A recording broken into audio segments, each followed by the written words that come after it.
Tompoko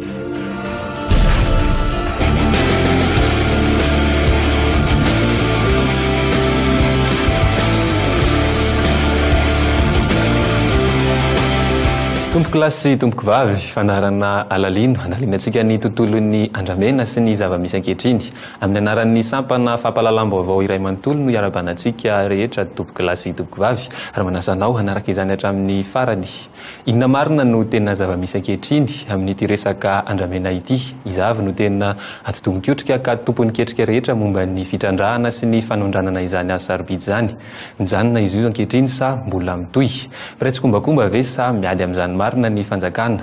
Rehefa mpitondra na manam-pahefana ve dia malotona kosa amin'ity resaka bois de rose ity avokoa? Hovalintsika ireo fanontaniana ireo atao anatin'ity fandaharana ity ary hovatantsika ny hoe inona no zavatra niova teo amin'ny ady natao amin'ny fanondranana hatramin'ny verenana tao anatin'ny rafitra manaraka ny lalam-panorenana ka nanomezan'ny firenendehibe rehetra fankatoavana ny fanjakana mijoro ankehitriny. Nidina ifotony izahay nijanona nandritra ny tapabolana tany amin'ny faritra maromaro teto Madagasikara izay malaza amin'ity resaka PDR ity. Arao ary.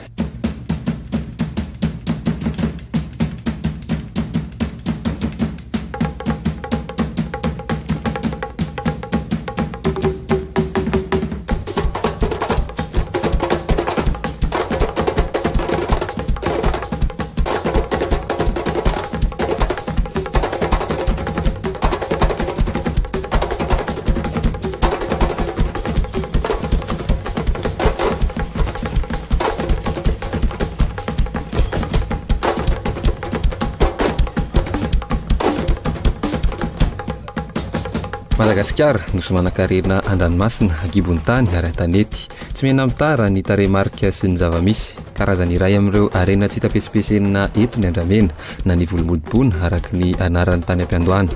Ny taona 1700 ny Frantsay no efa nanomboka nanao fanadihadiana sy nandalina momba ity azo sarobidy tany amin'ny Baie d'Anthongille ity. Dalbergia maritima no anarana siantifika entin'ireo bois de rose betsaka eto Madagasikara. Raha ampitaina amin'ireo karazany hafa dia isan'ny tsara kalitao indrindra ny bois de rose malagasy. Efatra ny karazany maneran-tany dia ny karazan'ny Pterocarpus africanus ilay hita any amin'ny firenena hafa tsy Afrika toa ny Senegal. Eo ihany koa ny sokajy Pterocarpus indicus na ny bois de rose Birmanie izay antsoina ihany koa any toerana hoe sang dragon, ary ny karazan'ny Pterocarpus Shaoxi izay hita any amin'ny faritra sasany any Chine. Raha ny fikarohana nataonay kosa efa manomboka miena sy arovana mafy ny bois de rose any amin'ny firenen-kafa ankehitriny. Iray amin'ny antony izay mampirongatra ny fitrandrahana izany teto amintsika nanomboka ny taona 5 tany ho any. Inona ny zava-misy hita manerana ny Madagasikara ny bois de rose? Na miantsinanana na miakandrefana, mianatsimo, samy misy bois de rose avokoa ny faritany enina eto Madagasikara. Fa ny tena ala matevina dia ny faritra avaratra Atsinanan'ny Nosy. Sarotalana avokoa ireo toerana ahitana izany manerana ny Madagasikara.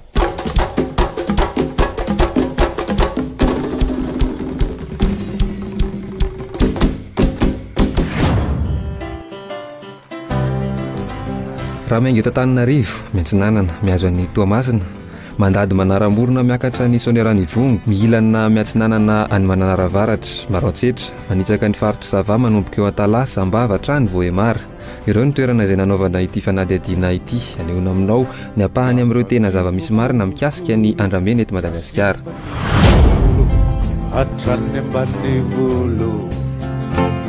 Isan'ny distrika voatonona matetika i Mananaravaratra rehefa miresaka ity andramena ity. Saika ato amin'ity distrika ity avokoa no hatratrarana ireo andramena kasaina ahondrana tsokosoko. Avy eto ihany koa ny 700,000 andramena tratrany ivelany toy ny tany Singapour sy Zanzibar manomboka eto, na ny kamera azafenina tsy azo atao ny makamaka sary sy maneho ho mpanao gazety. Manana rantsana matanjaka eto ny bois de rose. Seranambe, tanàna kely nefa isan'ny malaza amin'ny resaka bois de rose. 12 kilometatra tsy idirana ny Mananara. Isan'ny atahoran'ny mponina eto ny lehilahy mpanefoefo iray fantatra amin'ny anarana hoe Chris Norbert na labiny.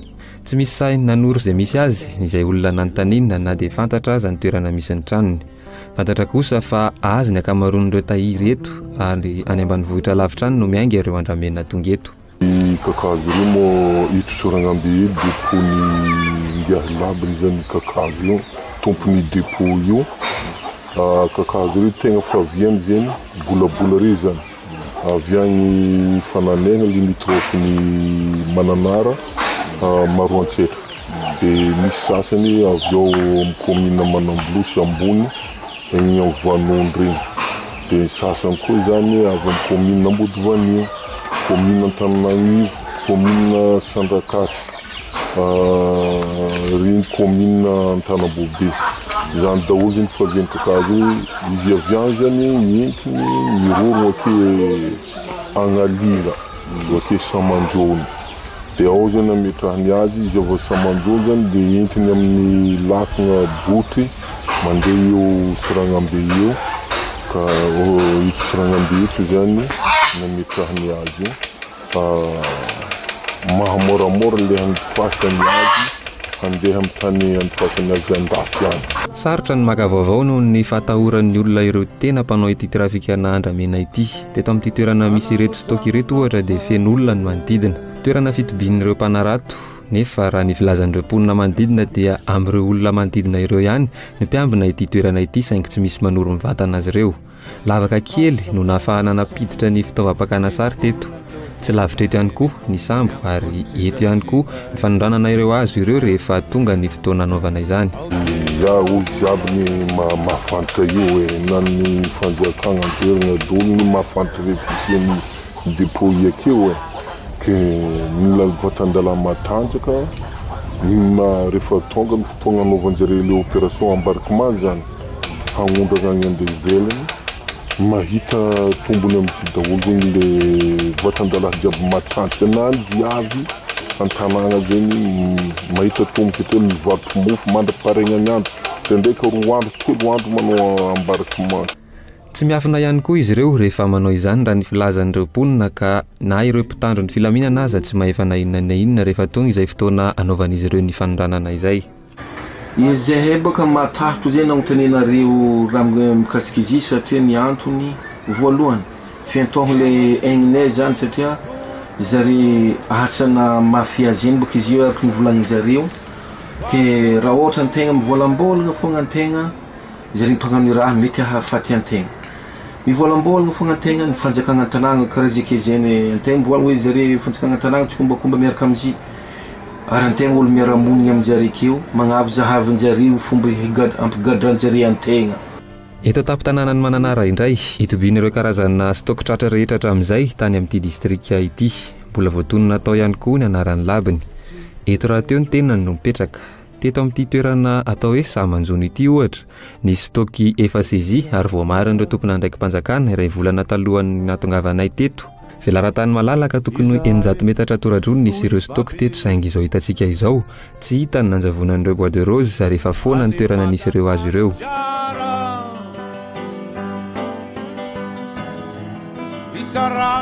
Misy ihany anefa ireo stock déclaré izay mijanona eo amin'ny toerana nisana azy toy ity eto Analalila ity.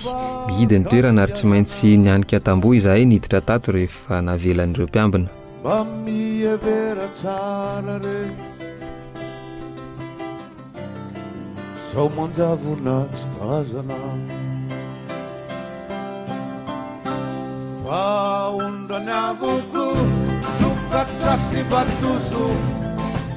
Na dia voalaza zanefa fa ara-dalàna ireto stocky efa déclaré ireto dia tsy azo nalaina sary izany. Tsy nahafahana nitondra caméra lehibe fa nentin'ireo mpiambina ahita maso fotsiny izahay. Eo amin'ny 5 conteneur eo ireto stock ireto.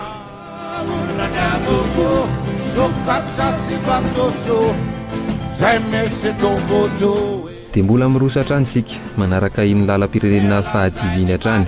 Tonga eto amin'ny commune Manambolosy, toerana iray izay fantatra fa ivony ny fanondranana bois de rose ihany koa. Ny 24 ny volana aogositra farany teo no nisy fanondranana. Olona maromaro no manana stock eto araka ny fanadihadiana nataonay ary misy amin'izy ireo no anarana efa faheno tamin'ilay navoakan'ny ministeran'ny tontolo iainana. Maurice Soltraka, Chris Norbert na labiny, Patrice ary Flaubert, ireo ny tompon'ireo stocky eto Manambolosy. Misy amin'ireo stock ireo no efa voaisan'ny ministera saingy tsy ireo azo efa voaisa ireo irery no hita eto ankehitriny fa ny ampy. Samy eto amoron-drano eto avokoa no mipetraka ireo stock ireo, na ireo efa voaisan'ny fanjakana na ireo tsy mbola voaisan'ny fanjakana. Voaporofo aloha izany fa mbola nisy ny fanapahana vaovao.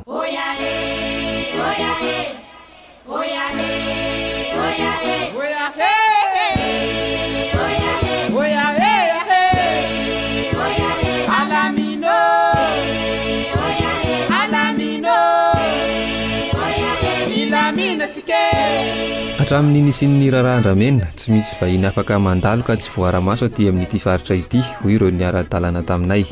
Tsara rindra ny fomba fiasan'ireo mpanao afera amin'ny andramena. Maro ny olon'izy ireo ary saika misy izany avokoa isaky ny tanàna rehetra aty amin'ity faritra ity. Teto Fontsimaro ohatra raha nidina nanontanytany sy naka vaovao momba ny stock teto izahay dia nisy ity rangahy ity naka sary ary nandray an-tsoratra ny laharan'ny fiara nitondranay. Tomobila leny sara leny nga.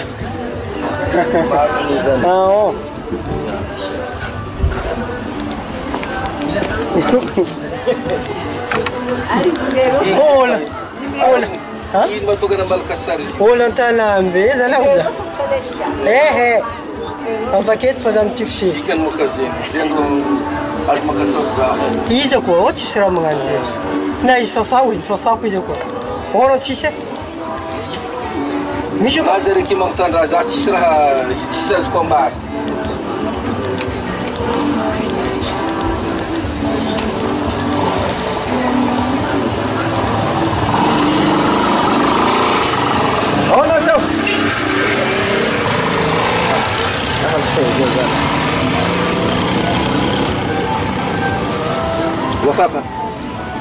Raha voalasa lavidavitra izahay avy hatrany dia niantso io lehilahy io. Manodidina ny 100 taonina eo ny stocky eto Fontsimaro ary eo amin'ny 700 tsy dimanjato bolabola eo izany.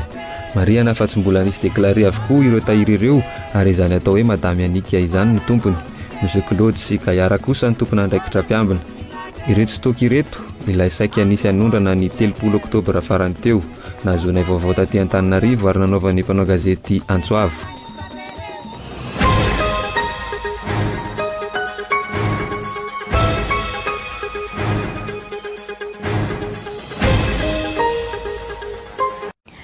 Araka ny fanarahinao tany anatin'ireo lohatenim-baovao tahirina andramena ny taonina maro amin'ny velarantany 100 metatra toradroa ary avo hatrany amin'ny 2 metatra no misy mibata sy mapiditra ao anaty sambo amin'izao fotoana izao hatramin'ny Rahalina ao amin'ny toerana antsoina hoe Fontsimaro ao amin'ny distrikany Mananara raha ny vaovao farany no amarinay tamin'ny hariva ity. Tsy fahamarina toeran'ny fanjakana no mampitarasaka ny raharaha Bois de Rose ho ny tompon'andraikitra eo anivon'ny ministeran'ny tontolo iainana sy ny ala izay nanipika fa tsy misy autorisation vaovao hitrandrahana andramena nomen'ny fanjakana.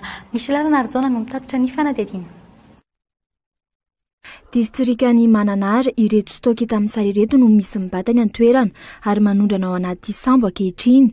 Raha tsy misy ny fiovana dia amin'ity alina ity no hibatana azy ireo. Eo amin'ny dépôt Fontsimaro io zany sekoisy embarquement tamin'ny alina. Fa tsy vitandre zany embarquement io no fagnelongelana nyelingelen'olona zany ka ny olona fanao embarquement io zany i Monsieur Claude sy Monsieur Joseph ka ny loharam-baovao zany le olona tompony Bois de Rose io seky tsy nampilajanjany regny le tena tompony zany fa seky aout détourné-njare koa zany le Bois de Rose tao zany. Eo amin'ny 500 mahery eo rondin eo zany le izy. Tonga ny afatra. Nokorontanin'ny olona manodidina ireo saika hibata izany amin'ny alina ka tsy lasa ireto andramena ireto. Ny mampametra-panontaniana dia ny hoe nahoana ny mbola tsy voaisa ireto stock ireto efa nandalo teto ihany koa ry zareo avy amin'ny rano sy ny ala saingy ny ampahany ihany no nasian'izy ireo mariky. Raha nanontaniana mikasika ireto azo ireto sy ny tompony ireo olona sendranay teo dia samy laza ho tsy mahalala na idina avokoa. Sisiny fa zay take nandalaovana zay take noho zay tompony lakory raha izy koa misy le favakeny izy amin'ny rabe zegny zay nambilanjare numéro fa zay tsy manjary sosokafona zare ianna nefa tsy namibana aminareo la clé tsy nambilanjare taminay fa izy koa ohatra raha isan'ny rabe na amin'ny alina koa misy rony kapokapoko mandeha mizaha vy fa zahay fa izy koa misy raha vaky zegny zahay milaza aminjare zegny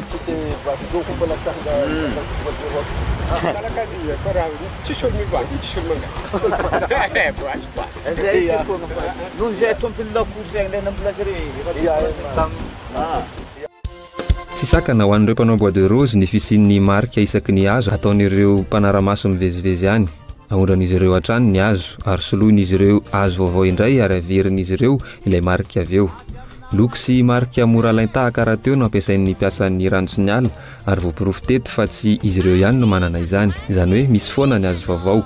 Diko mora fantahary moka le kakazo ny tivigny mo lefa tranegny ke le votivigny mo mbola hita le mahavoa azy indrindra fo le tivigny mbola velo misy fotsifotsy tasy pentipentiny fotsifotsy hitantsika reo ry zegny ny votivigny satria mbola mipetaka izy le fotsifotsy le atiny teza agnatiny le menamena miavaka amle fotsifotsy kakaran'izy zegny le mampiavaka azy. Lefa tranegny na izy maty mbola velo na izy maty efa mandromandry samy hafa aby zegny.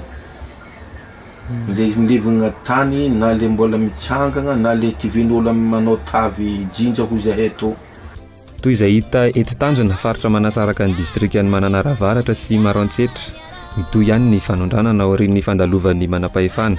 Ny 2020 sy ny 2020 ny volana Aogositra teo no nisy fanondranana farany teto amin'ity toerana ity ary sambo efatra no nitatotra ireo azo. Mora fantatra nefa ny azo vaovao sy ny efatranainy raha ny fanazavan'ity namana tany toerana ity hatrany.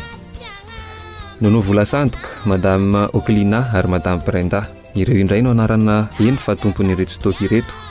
Tsy fantatra na tahotra ireo tompon'ny azo na ahoana fa raha nanontaniana ny momba ireo tompony andraikitra ireto mpiambina dia nilaza avokoa fa tsy mahafantatra ary tsy mbola nahita ireo olona ireo.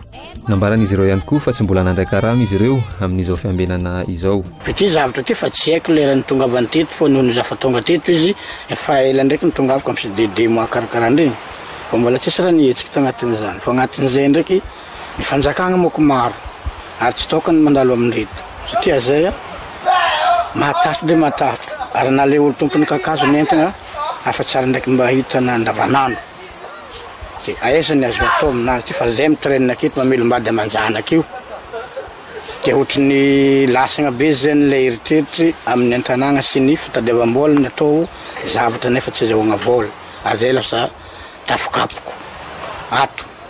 Nanamafy ity rangahy ity fa tsy nisy nihetsika ireo azy ireo tao anatin'izay 2 volana nipetrahany teo izay. Rehefa nataony kady tsotsotra 2 volana sy tapany eo ny elanelan'ny nandalovana tany an-toerana sy ilay 2020 sy 2020 ny volana Aogositra nisy ny fanondranana farany. Inona ary ny tena marina? Tsy mifanonjo ny daty sy ny fotoana, misy zavatra afenina ireto olona ireto. Mikasika ireo anarana marobe voatonontonona ireo tsy mbola nisy fanenjehana na fikaroana nataon'ny fitondram-panjakana na dia efa re matetika amin'ny fahitalavitra sy amin'ireo ainao manjery aza ireo anarana ireo. Raha nanontaniana momba izany ny ministry ny tontolo iainana dia nilaza fa efa nitory izy. Efa nitory ka efa mandeha zany mitory fa tsy zany manao ny jugement anjaran'ny fitsarana ny manao ny asany rehefa avy eo.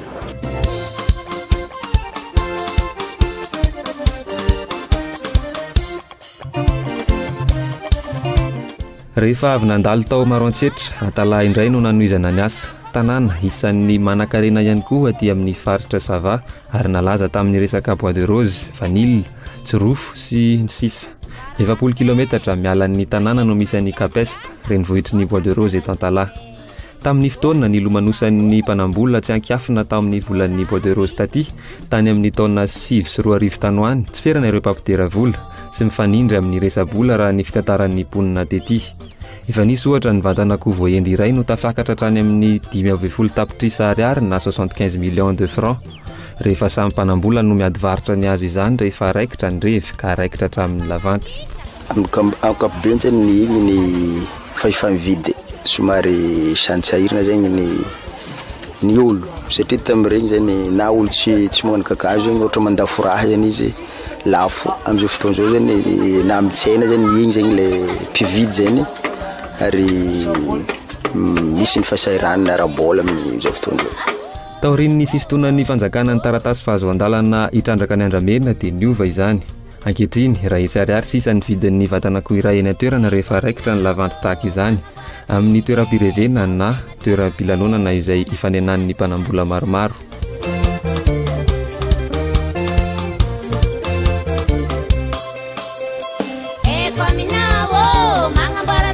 Capeste hatramin'ny nampalaza ny bois de rose lasa tanàna goavana be ny eto, tsy mifidy fiaviana ny oloneto satria dia saiky hita eto avokoa ireo malagasy avy amin'ny faritra samihafa. Tsy misy latsaky ny ray alina ariary ny ravim-bola ampiasaina isan'andro teto teo aloha.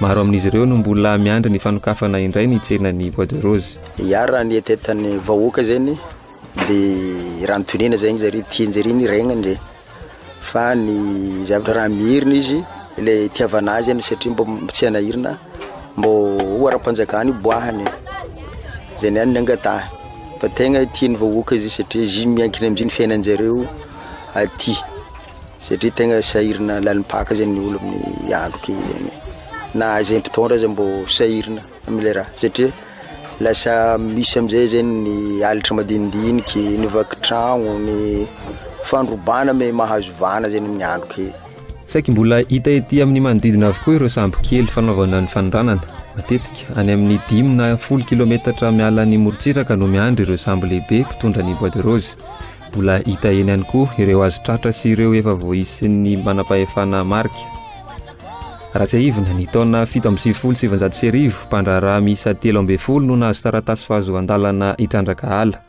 na aton'ny fanjakana izany ny taona 3 ny verina kely indray tamin'ny taona 5 saingy 3 volana fotsiny no naharetany tsy nisy fepetra ary tsy nisy fepitoana ihany koa ny daty mety iverenany ka ny taona 7 vao niverina indray ty taratasy fahazoan-dalana ity ho an'ireo olona 13 nahazo izany tany am-piandohana miarahanrehetra nalala fa nampidi-bola be ity fitrandrahana andramena ity ary tsy vitsy ireo nanankarena tampoka tamin'izany nandeha ihany koa ny gavoraraka teo amin'ny fizarana ireo taratasy fahazoan-dalana ka tafakatra 770 ireo olona 13 nahazo izany tany am-piandohana ny volana aogositra 2012 ihany koa nefa dia tsy fantatra izay zavanseho fa tafakatra 770 ireo mpandrarahana nanao fanambarana tahirina bois de rose tsy nisy itsony ihany koa ny fanaraha-maso ireo olona ireo ka nahatonga ny fitrandrahana tsy nanara-dalàna ho an'ity mpandraraha iray ity tsy tokony hijanona ny fitrandrahana ny bois de rose saingy tokony ametraka sivana ny fanjakana le fitrandrahana zegny izy io zegny za mieritreritra azy raha tsy tokony ho ajano fa atoka asia professionnalisegny atoka raha asa jiaby regny misy norme rahy misy lalagna rahy fa za kosa aloha tsy d'accord am'le atao bordel atao karaza lampo tsy haiky le fomba fitrandrahana sauvage igny kosa tokony ajanony fa asiagna fepetra mazava tsara asiagna norme ny zo satria io koa le kakazo koa ny karaha raha managny agny jiaby rehefa tapitry ny fitombosany maty ho azy izy dia tsy aleova izy avadiko vola toy izay izy maty agnaty ala agny mipetrapetraka any tamin'ny taona 7 io ihany nahazo alalana anondrana 5 conteneur avy ireo mpandraraha 770 nahazo taratasy fahazoan-dalana hitrandraka ireo vola be ny odina teo satria manodidina ny 500 taonina eo ny andramena iray conteneur rehefa nataony kajikady tsotsotra eo amin'ny 20 tapitrisa ariary eo ny conteneur iray izany hoe mahatratratra any amin'ny 2.3 miliara ariary ny vidin'ireo 5 conteneur ireo vola miodina ireo no isan'ny mampitombo ny tsy fanarahan-dalàna tamin'ity fitrandrahana ity fanjakana hatramin'ny fotoanan'andro ndravalmanana marika sy ny tetezamintany no isan'ny tomponantoka voalohany amin'izany ary mbola mitohy amin'izao fitondram-panjakana vaovao izao raha ny fanazavahan'ireo mpandraraha hatrany ity mpandraraha ity izay efa miliardera ankehitriny ary isan'ireo 13 voalohany nahazo in'ilay lisansa tamin'ny taona 3 azo lazaina hoe tompona andraikitra ihany ny fanjakana amin'io satria nanomboka tamin'ny tetezamita ihany eny ny siny io rehefa nahatsapa fa tsy nanambola ny fanjakana tetezamita dia nandrefa napakevitra izy hoe aloha avelanao bois de rose daholo ny olona dia nomena ny quota 25 conteneur par opérateur ho an'izay hanao dia nanao daholo ny olona nandeha ny fanapahana be fahatany miconfirme an'izay angambany a dia ny déclaration nataon'ny président ny HAT tagny à Brickaville raha tadiditsika tsara hoe ny vola recette azo tamin'ny bois de rose tamin'le 274 naondrana tany Voemara tamin'ny mois de novembre 2009 dia navitana ny tatana ny tetezamita nandritra ny 2 taona ho an'ireo mponina sy ireo tompona ndraiky mpanjakana kosa indray manana ny sosikeviny manokana izy ireo tokony anaovana fanadihadiana aloha ireo olona nangataka ity taratasy fahazoan-dalana ity raha ny fanazavan'ny filohan'ny fikambanany pentanana any Atalahy ataoviny fanadihadiana ilay olo aloha vao amiagna ilay permis ya tsy olo mangataka jiaby mahazo fa olo aty fobaka mahafantatra hoe olony ty hoe eto olony kendra sa olo azo amitragna fitokisagna sa olo mety amiagna permis edy olo ty de atao tsara le fagnadiadigna amizay mba tafagnamia permis olo tokony amiagna azy fô raha tsy zegny zegny de lasa tsy ara-dalagna aby raha jiaby. Karazan'ny mangina ny fitondram-panjakana ankehitriny momba ity raharaha ity. Tsaroana ny fianianan'ny filoham-pirenena izay nilazany momba ny fepetra ho raisin'ny fanjakana amin'ity resaka Bois de Rose ity. Tianao aza lambo nefa lasa aho nefa kosa tiako ho tsapan'ireo izay nanao ny tsinety fa tonga sy miroso amin'ny fanovana isika ankehitriny tsy ekena intsony ny familivolena sy ny tsy fanajana lalàna. Iady tsy misindra fo isika amin'ny fanodipidoinana maro samihafa na volam-panjakana izany na ny fananam-panjakana. Iady isika amin'ireo fangorona-karena azo amin'ny fomba maloto amin'ireo mpanararotra manao fanampara-pahefana amin'ny fitaovam-panjakana. Mitarazoka ny raharaha-Andramena tsy nisy fanapahan-kevitra mazavatra eto avy amin'ny fanjakana. Tamin'ny 27 septembre 2009 dia mbola napohena ihany koa tamin'ny arrêté interministériel additionnel 38 409 tamin'ny le 5 octobre 2009 zay namela malalaka ny mpandraha rehetrarehetra zay nieritreritra hoe hanondrana Bois de Rose dia nomena 25 conteneurs par opérateur à titre de quota. Dia rehefa aveo ny bloquenao izy mpandraha raha nametraka ny volany tao izy bloquenao nefa le raha tsisy raison d'être ary ny mahagaga dia ty ny filohantsika amin'izao ane ka teo anatin'ny tetezamity tafiakatra amin'ny fitondrana efa bolana mahery zao mbola tsy mahita vahaolana amin'ity raharahany Bois de Rose ty. Tsy ho tratra ny volana febroary izao intsony ny famoahana ny tolopidy iraisam-pirenena momba izany raha toa ka amidy ihany ireto harem-pirenena ireto. Tato anatin'ny fitondrana Hery Rajaonarimampianina nilaza ny fitondram-panjakana fa miara-miasa amin'ny Interpol sy ny fikambanana iraisam-pirenena maro. Ny toy ny fatratrarana ireo Bois de Rose tany ivelany ny fa 7 ny volana May 2024 nisy Bois de Rose 430 conteneur izay mitentina 12.3 tapitrisa dolara no tratra tany Mombasa Kenya. Herinandro taorianan'io nisy Bois de Rose hafa 7.4 bolabola milanja 3 tonna tratra tany Singapour. Raha ataony kajikajy tsotsotra ho an'ireo bolabola tratra tany Kenya raha ny volana May izy ireo no tombanana hoe sarona herinandro na andro maromaro na vitsivitsy taorian'ny natongavany tany atoerana dia ny volana Aprily izany izy ireo no niainga niala teto Madagasikara.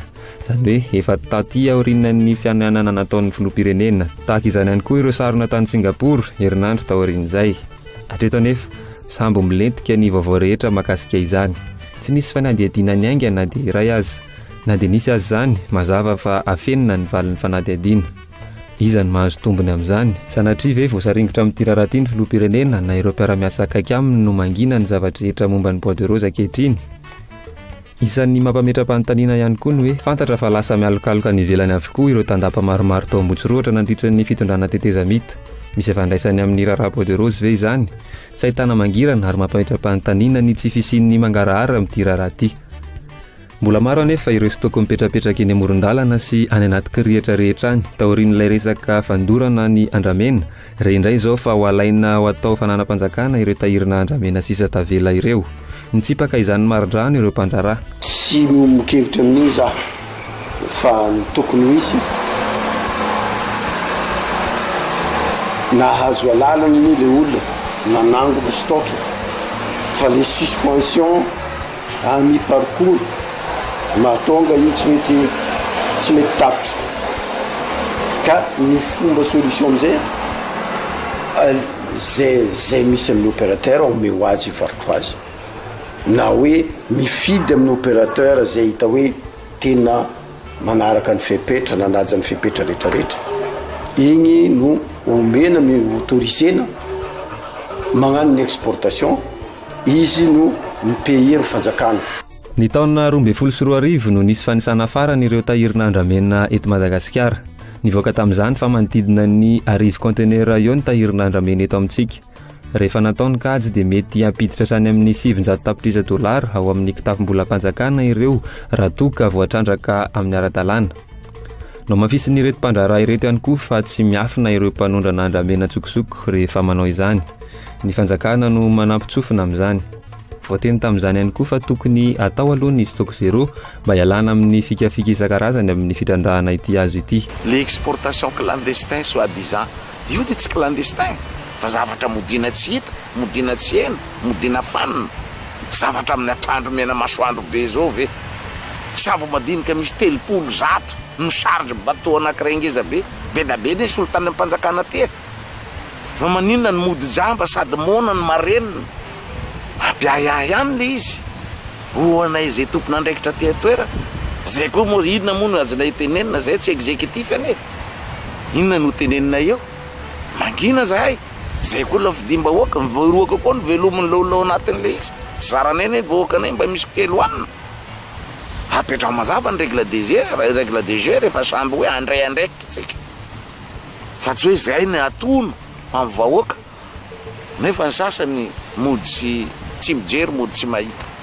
fa rehefa tena hoe tady vahaolany amin'io dia aloha hiara-itsangany apetra mazava ny règle de jeu ka le tambanivohitra satria suspension nataonao tanke mbola mahita produit izy mipetraka anelanelatrano eny dia tante foana izy zany hitrandraka satria manome toky anazy reny fa tsy maintsy mbola andeha foana io ary matoa ny fanjakana mbola manao saisie foana dia mbola mieritreritra izy hoe saisie savana atao inona moa io hodorana sa ho amidy ary raha mbola ho amidy dia mbola manana espoir foana ny tantsaha madinika zay manao ny fitrandrahana an'io io ny le grand opérateur ane tsy hitanao mandehandeha ambanivolo agny zany aty amin'ny ville ihany izy ary vao maheno opérateur tonga eto ny tambanivohitra dia miazakazaka izy hoe andeha indray fa tonga indray reto hividy ka eo ny mahasarotiny anay hoe ataovy stock zéro io raha vita stock zéro io za zao en tant que solom-bavambahoaka sako ny manao contrat amin'ny fanjakana vao voariko ty district misy anaty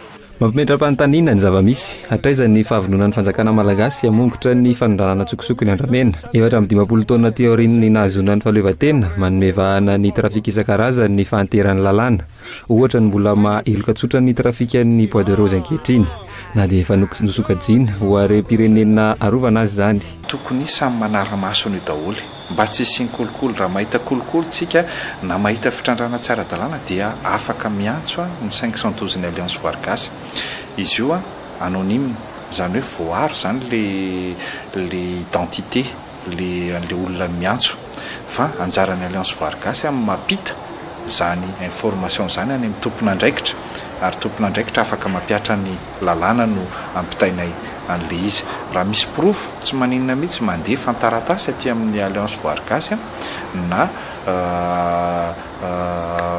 miantso an'ny alliance voargasy dia jerena ny fomba hakanan'izany proof zany taratasy zany fa anjaran'ny alliance voargasy rehefa aveo no mampita zany any amin'ny tompon'andraikitra lesoka ihany koa ny tsy fananan'ny Madagasikara sampiady na dia iray azy ahafahana manara-masony sisy tany lesoka ny tsy fananan'ny Madagasikara fiaramanidina piady ahafahana mitsirika ny moron-dranomasina lesoka ny tsy fahampian'ny olombelona miantsehatra amin'ny fiarovana ny ala sehatra anao mavain'ny mpitondra rehetra ny fandimby teo aloha izany ary tsy mbola lahara-pahamehan'ny fitondra ankehitriny ihany koa araka ny tarem-bola ao amin'ny teti-bola-panjakana 524 izay tsy mamaritra afa-tsy ny fampidirana agent forestier miisa 300 miteraka tranga maro samihafa ireo olana ratrafitra ireo toy ny tsy fahatahoran'ny mpanao bois de rose ny fanasaziana azy ireo eo ihany koa ny fahamoran'ny vidin'ireo olo-panjakana toy ny ben'ny tanàna sy ny chef district isakilany ny fahasahin'ny samby vahiny milamindamina any afovoan-dranomasina any miandry akalalana ny fahatongavan'ireo bois de rose entin'ny botry na ny samby madinika misy kosa nefa ireo tranga izay everina fa azo tanterahan'ny fanjakana amin'ny fiarovana ny bois de rose saingy tsy misy manao tsikaritra ohatra fa amin'ny toerana amoron-dranomasina na amin'ny amoron-dranomamy saingy tsy lavitra ny ranomasina avokoa no misy ireo tahirina andramena izay efa voaisan'ny fanjakana inona no antsony tsy tanteran'ny fanjakana ankehitriny azy ireny amin'ny toerana mora arovana sy lavitra ny moron-dranomasina izay fomba tokana ahafahana manondrana izany tsikaritra ihany koa fa natao ankilabao ny fanamboarana ny lalana rehetra amin'ireo faritra be bois de rose izay ahitana volo fanondrana maro samihafa ihany koa iza no mahazo tombony amin'izany tsikaritra ihany koa fa tsy sarotra ny misambotra na manao fanady adiana ireo tena mpanao aferany bois de rose raha tena misy ny finiavana hanao ankety momba izany. Fantatry ny mpiarabelona avokoa ny anarana sy ny toerana hatramin'ny trano fandrinana sy ny fatorian'ireo manambola be na vahiny na malagasy. Miririan-kalalahana izy ireny na eny an-tanàna na any anaty ala ary tsy miafina mihitsy azy. Anaran'olona trany amin'ny 50 isa no renay sy nangononay tamin'ity fandarana ity. Maro amin'izy ireo no mbola manao ny fihetsika rehetra mba ho mamihotitra amin'ny manodidina azy. Izany hoe fantatra ny vahoaka tsara ireo olona ireo izay mbola manao ny bois de rose hatramin'izao saingy tsy fantatra ny fanjakana raha ny vaovao ofisialy izay antony tsy sy fanenjehana azy ireo. Vokany ireo mpibata entana trano no mikahatra sy atao fanady adiana. Tapitra ny fandarantsika androany tsy mbola mijanona ary tena mbola ao anatin'ny tanteraka ny fitrandrahana bois de rose sy ny fanondranana izany ankehitriny. Ny tena mahafaritra azy dia ny hoe manana endrika vaovao indray izany amin'izao fotoana izao dia ny fanoloana avy hatrany ireo izay efa naondrana. Tatitra diso ve no tonga eny Ambotsikrohitra, baiko entitra nefa no nomen'ny filoham-pirenena ny 2020 volana janoary fa tsy amindra fo amin'ireo izay mbola manohy izany ny tenany. Hatreto tsy nisy na dia mpanefoefo sy mpanambola be iray aza niditra ponja. Fantatra kosa raha ny fanady adiana nataon'ireo mpahi-toekarena fa maro hatrany amin'ny 57 miliara dolara ny vola vidin'ny bois de rose malagasy no very any ivelany ankehitriny. Dikan'izany mbola tantara mitohy ity resaka bois de rose ity ary mbola iverenantsika ato anatin'ny fampalam-baovao ny fandarana alalina izany. Misaotra anao ary nanaraka izay hatramin'ny farany. Isaorana ihany koa ireo izay niara-niasa tamin'ny fanatotosana ity fandarana ity, izan'izany ny AVG na ny Alliance Voargasy. Manome fotoananao ho amin'ny heriny indray ny sampana fampalalam-baovao ny Kolo TVFM. Ianao ihany koa dia afaka maneho ny hevitrao ao amin'ity pejy ity.